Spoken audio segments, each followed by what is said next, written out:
Welcome to day 38 of our STL course.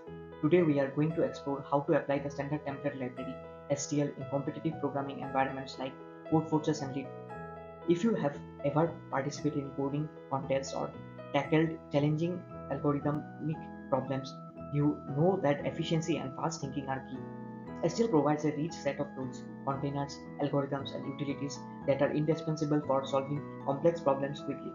In this session, we will dive into practical examples from these platforms and explore how we can leverage STL to enhance our problem-solving approach. Competitive programming platforms such as Codeforces and Leetcode are the perfect arenas to hone your coding skills. First and foremost, they offer immediate feedback on your solutions, helping you quickly identify areas for improvement. But the true value lies in the time constraints. Coding under pressure mirrors real-world scenarios like job interviews or hackathons, where every second counts. These platforms also encourage pattern recognition by solving numerous problems. You will start seeing recurring themes and techniques. STL, when practiced on these sites, becomes second nature, and you will be able to apply it instinctively. The more problems you tackle, the better you will understand how to utilize STL's various tools efficiently. Let's discuss the key components of STL that are most useful in competitive programming. STL containers like vector, set, map, and unordered map are the go-to structures for storing and manipulating data. For example, unordered map provides constant time lookups, making it perfect for problems that require fast element access. STL algorithms like sort, binary search, and lower bounds streamline common operations, saving you time and effort in implementing them manually. Lastly, utility components like pair, priority queue, tuple, and bitset allow for more specialized operations such as handling pairs of values, managing priority queues, or efficiently performing bitwise operations. Understanding how and when to use these tools is critical for solving problems in competitive programming.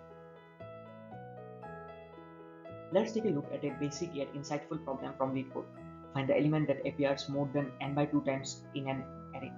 This is a problem where an unordered map shines. As we iterate through the array, we count the frequency of each element. If any element exceeds n by 2 appearances, it's our answer. The unordered map allows for fast lookups and insertions, providing an efficient solution for this type of frequency-based problem. The problem is simple, but it demonstrates the utility of a basic STL container in solving real-world problems.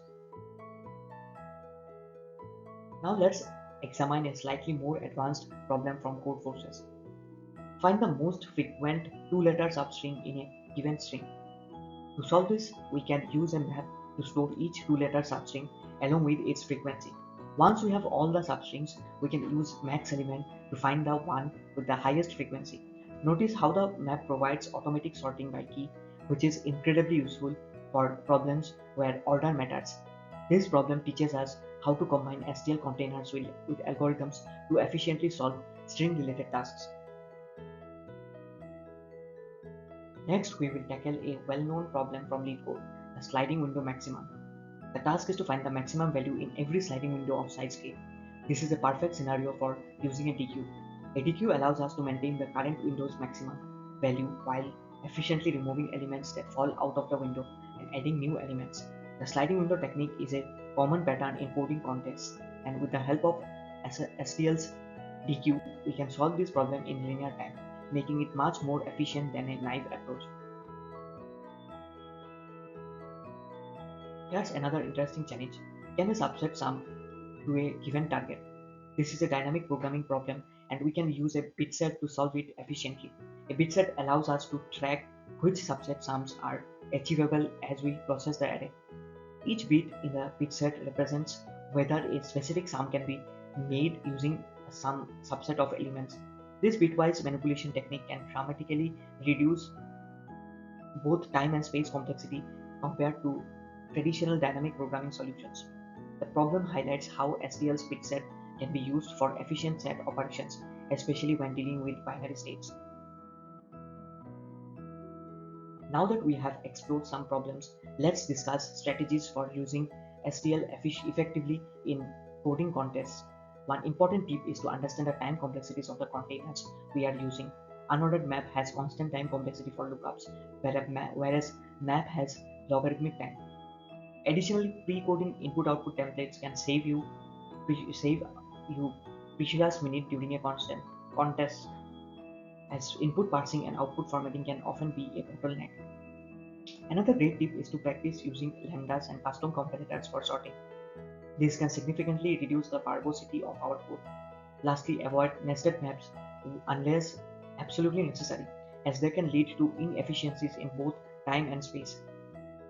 Also, when inserting into containers, prefer using emplace instead of insert, as it constructs the element in place, avoiding unnecessary copies. To reinforce what we have learned today, here are a few practice problems to tackle on different competitive programming platforms. On Leetcode, try problems like toSum using unordered map and longest substring without repeating characters, where using set can make a big difference. On Codeforces, challenge yourself with problems like watermelon and sticks. As you work through this, pay close attention to how you are using STL containers and algorithms. The more you practice, the more natural it will feel to use STL in different contexts. Let's summarize the key takeaways from today's lesson. STL is an invaluable tool for competitive programming, offering a suite of containers and algorithms that help you solve problems faster and with less code. We saw how containers like unordered map, and DQ are perfect for tasks such as frequency counting, sorting, and sliding window problems. The key is to identify which STL tool is best suited for each problem, and over time, you will develop an instinct for using the right tool at the right time. With consistent practice, STL will become a nature of your problem-solving toolkit in competitive programming.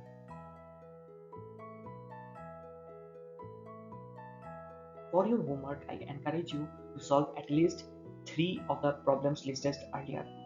As you solve each problem, try to pinpoint the STL concepts you are using, whether it's containers, algorithms, or utility components.